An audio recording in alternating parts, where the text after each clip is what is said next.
तसंच सुषमाताईंच्या आयुष्यात सुद्धा एक म्हणजे एक नवरा गेल्यानंतर एका स्त्रीचं आयुष्य थोडंसं एक बॉर्डर लाईनला जातं की पुढे कसं घडणार, किंवा इन्कम सोर्स किंवा आर्थिक परिस्थिती आपली तेवढी स्ट्रॉंग नसते की एक महिला कशी उभी राहणार. त्याचप्रमाणे सुषमाताईंच्या पाठीशी त्यांचा भाऊ सतत आहे. पण हा एपिसोड झाल्यानंतर वयाच्या अगदी 33व्या वर्षी त्यांना पॅरालिसिसचा अटॅक आला.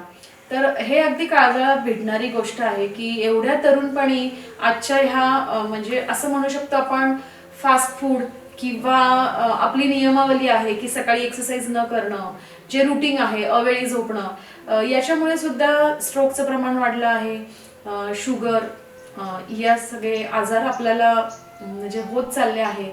तसंच सुषमाताईंना पण पॅरालिसिस झाला अगदी तरुण वयात. त्यांचं वय वर्ष फक्त 33 आहे.